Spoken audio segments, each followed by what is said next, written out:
Kia ora whanau. I just come back from a beautiful swim and I got lots of answers to some questions that some of my clients and some of our whanau have asked me, and it's all about how do we, and in terms of Māori, work with our tipuna.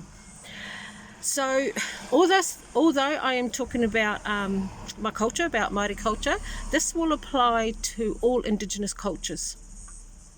And so to answer the question, which is how do we work with our tipuna from a spiritual perspective, if you're a healer and a spiritualist, how do we work with our tipuna? And so I'm going to answer this question in two parts. The first part is give it a bit of context, and then I'm going to give you some tools that you can use to work with our tipuna. Now, in terms of a context, before you even start working with our tipuna, you have to understand where they are in terms of where they exist. So our tipuna, and I'm talking about our parents, our grandparents, our great-grandparents and so on, when they transition or when they die or when they pass away, and I use that word die rather blatantly because from a spiritual perspective we don't die, we live. We are eternal because we are souls. So we use the word transition because they're transitioning from one level to another. They're transitioning from one plane to another. So when our tipuna transition, they are not like they were on this plane. They are not like they were in this physical world. So when they transition, they are not like your parents or your grandparents or your kuia or karawa. They are not like that at all. Because when they transition back into the original state of being, back into their spiritual beings, they go back to their original place of existence. Now, our tipuna, when they transition back into spiritual worlds, they exist in what is called the universe. And for Māori, that's iwa matua kore. So iwa matua kore is the term we use to explain the universe, or we call the universe. Now, the universe is a beautiful field of energy, a beautiful healing, loving energy. Because we live in a vibrational, energetic universe. And our tipuna live in this universe. Now, within this universe, there are different dimensions, there are different realms, and there are different worlds. The spiritual worlds are broken up into three different kinds of kingdoms or planes. There is the angelic kingdom, there is the animal kingdom, and there is the physical kingdom or planes. We exist in the physical kingdom or the physical plane. Now, when our tipuna transition, they stay within this physical plane, but in a spiritual way. Now, within the spiritual world or in the spiritual kingdom, there are different dimensions, there are different realms, and there are different worlds. Our tipuna live in a specific dimension, and that dimension is matariki. Now, Māori believe that it's just 7 stars, but matariki is truly a dimension that has other dimensions within it, that has 12 dimensions within it, and that has different realms within it, and that has different worlds in it. Now, 12 of the dimensions that exist within matariki, because remember matariki is only one dimension, there are other dimensions within matariki. 7 of those are the 5 sisters, the 5 stars that we know well and that we actually see in the beginning of the Māori New Year. The other 5 that exist within matariki, the other dimensions, the other 5 dimensions that exist in tamariki, 2 of them are te o marea and Te Reimu Tana Kore, and the other 3 to make up the 12 are Hawaiki Nui, Hawaiki Roa, and Hawaiki Pamamao. Now those are 3 dimensions that we know very, very well of. Hawaiki Nui, Hawaiki Roa, and Hawaiki Pamamao, because they are in our histories and they are in our whakapapa. The 2 ones that I've mentioned before, Te O Marea and Te Rei Mutuna Kore, are healing dimensions which I belong to, which everyone does. But I belong specifically to these 2 because those were the dimensions or the whanau that were given to me when I first started learning traditional Māori healing. Now, as we are born, as Māori are born, and as we grow up, our tipuna, especially our karo and kuia, they know exactly which dimension or which whanau that we actually belong to, depending on our taonga. And so I belong to those 2 dimensions, Te O Marea and Te Rei Mutuna Kore. And everyone else will belong to all the other dimensions that exist within Matariki. Now, when working with our tipuna, you have to know the structure because the spiritual realms are very, very hierarchical. They're very, very orderly. And when you're working with our tipuna, they follow ancient, and I'm talking about very, very ancient tikana, way back in the days of when Matariki and Hawaiki Nui and Hawaiki Roa and Hawaiki Pāmama existed. So it's a different tikana and it's a different reo and it's a different culture. They didn't have kawa or protocols in those days because there was no need for it, because they truly understood their role and they truly understood their purpose and their mission within that dimension. Now, when you're working with our tipuna, you have to understand that structure because you have to understand their mindset and their philosophies and their epistemologies and the knowledge that they hold, which is totally different than what any of us on this physical plane would have ever known. When I first started working with them, I had no idea because I relied on my knowledge from learning Māori healing in this plane. Well, once I got to work with them more and more and more, I got to know that they are a totally different kettle of fish when you're actually working with their tipuna. They are nothing like we think they are. So you really have to understand this order, this hierarchical order, because they do not go against that order and they do not go against that structure whatsoever. And so even though there is order, our tipuna know that they do not go against other people above their dimension, because the dimensions are hierarchical, and if you are in one dimension and there's another dimension above you, you do not go against anyone else in the dimension above you. And you have to understand that when you're working with your tipuna. The other thing that you have to understand is that our tipuna always work male and female entities together. And so if you are working with a karawa, because usually they will come out first, because that's our belief that the males are more dominant, they will come out first. Now, if you are talking to them and they come out first and you still can't get to the crux of the problem, then you need to go and find the kuia that belongs to that karawa. There will always be a kuia or wahine that belongs to that karawa. And if you are having difficulty solving a problem for one of your whanau, then you need to go and find that wahine if she hasn't come forward and shown herself to you. So it's really important that you understand the hierarchy of how they work and also their understanding, because they will follow their own tikana, which is different from ours here on earth.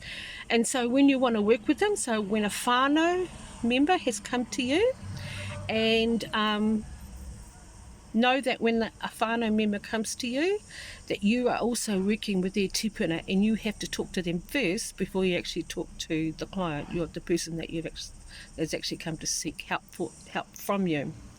So you must talk to their tipuna first, because they will be the ones that will help you. Now, if you are not confident, and I'm talking 100% confident in your working with your tipuna, and most of you won't be because you still have the belief that you have to respect your elders, that you have to obey them because they're older than you.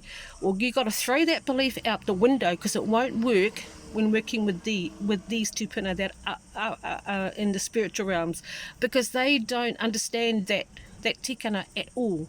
So any tikana that we have on this physical plane, any tikana that you believe in this as you are now in this present time, throw that out the window because that's going to interfere with what you're actually doing. So throw all of that out the window. Throw all your beliefs, all your tikana, all your kawa out the window when you are working with our tipuna in a spiritual realm, because they will do more harm for you than anything else. And so if you are not 100% confident in working as a spiritualist or a healer with these tipuna, then you need to call in one of your karawa or kuia, both of them, to come and help you to actually do everything for you. Alright, so that's the kind of context. If you have any questions about that, just pop them below. But that's just a brief context of how you do that.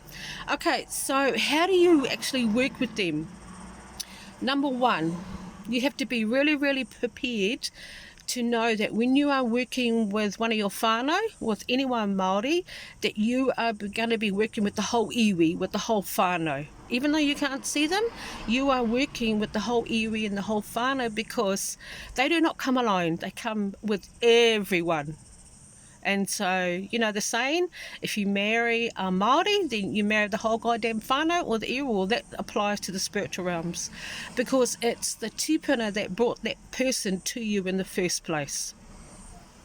So please understand that when a Māori comes to you for any help to do with any healing or anything like that, know that they will be coming with whole iwi, and you need to find out who's actually come with them.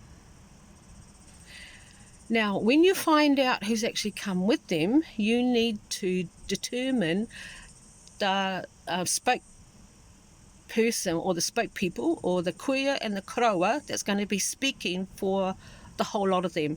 There'll be one dominant one, and there'll be one dominant karawa, and there'll be one dominant wahine.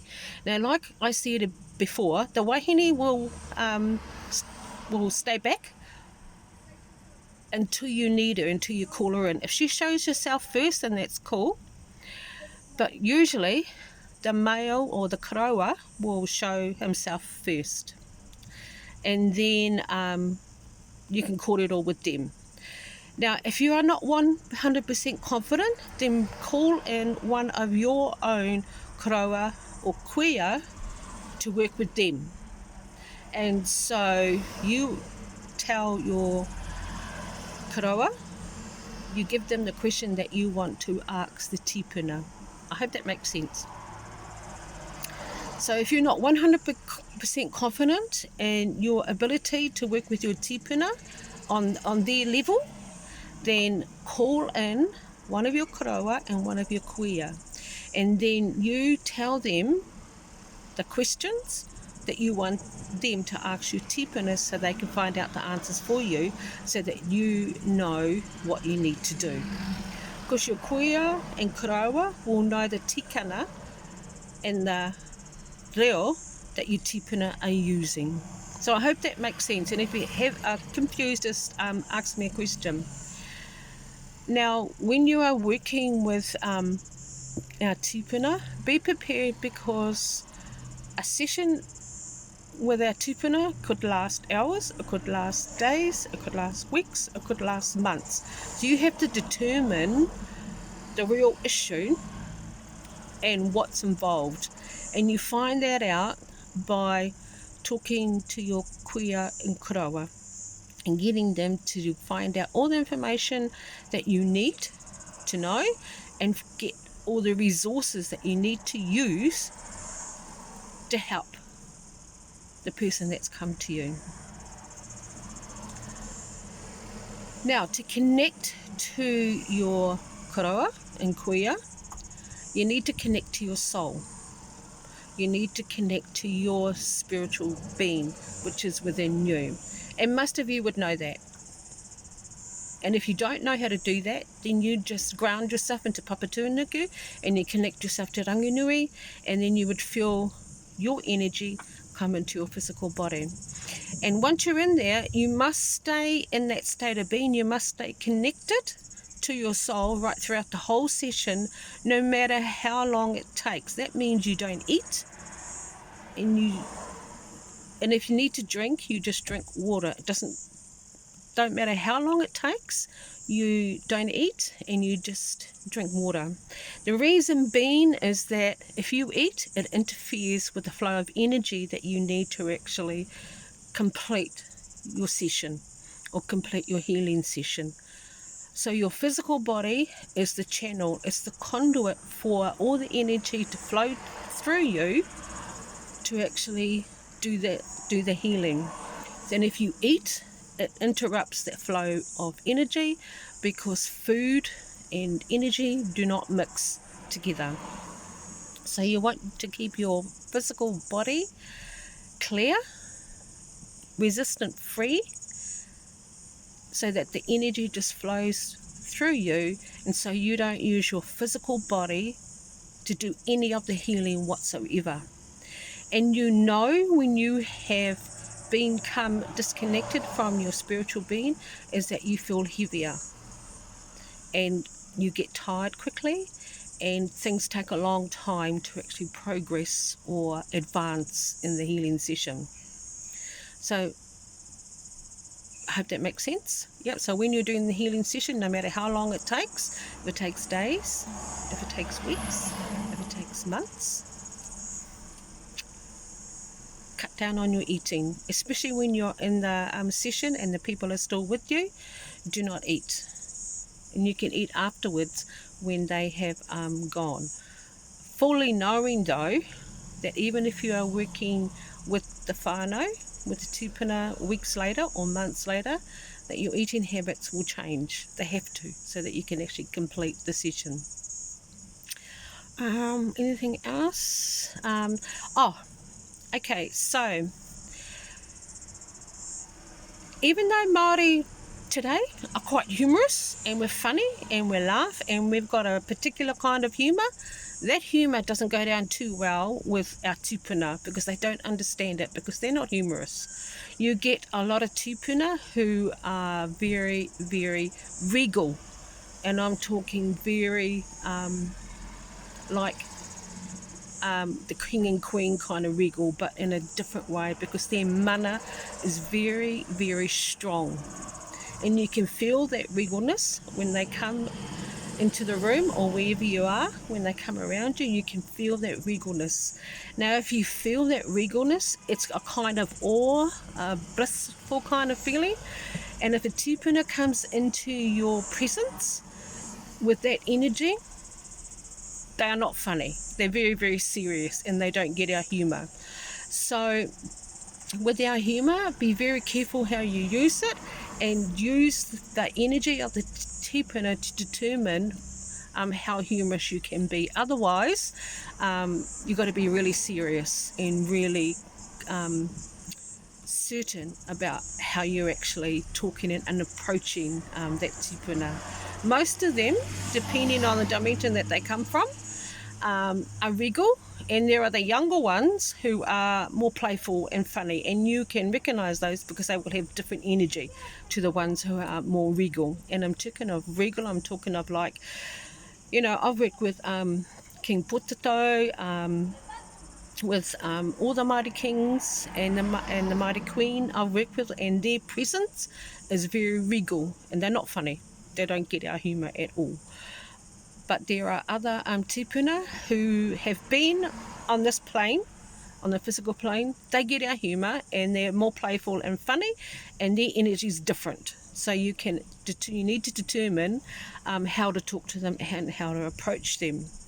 Now, if you want to talk to them in te reo, you're going to have to talk to them into reo through your kuia and koroa, because they would not understand our te reo at all, because it's totally different to theirs, and you wouldn't understand theirs because they use totally different reo, and it's a different language, and it has a different energy and different frequencies, and it's pretty difficult to understand. But your kuia and koroa will be able to translate for you. So when you're using your kuia and koroa to translate for you, tell them that they must translate for you so that you can understand what's required of you, and they will talk in the te reo that our tipuna use. Is there anything else? I think that's about it. Those are the main ones. So identify which dimension they come from, and you can tell which dimension they come from by the energy of their presence when they're with you. So either they're regal or they're playful or funny. So you need to determine that. You need to understand the context from where they actually come from. Their tikanga is very, very orderly and very hierarchical. They will not go above or against another tipuna that is above them dimensionally or in a different realm. And you need to be very, very careful of how you speak to them, because they can be quite irritated very, very quickly. Our tipuna are, for me, I've found that our tipuna are the most difficult spiritual beings to actually work with because of that tikanga, because you actually have to truly understand it, because if they feel that they are not being understood and they are not being heard, then they can get really quite harsh with you. So what do I mean by that? They can become quite stern with you, and they will be very, very blunt with you and tell you exactly what they think of you. And they're actually quite humorous. I think they're quite humorous, but they don't think they are.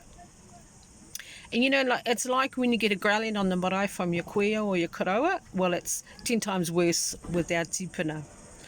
So I hope that's answered those questions, and there are a couple of other questions that I will answer in another video. But if you have any questions about that, and if you are working with your tipuna right now, then and things aren't going well, then try those methods that I just explained. And if you have any questions, just pop them down below this video. Alright whanau, Mauriora, ka kite.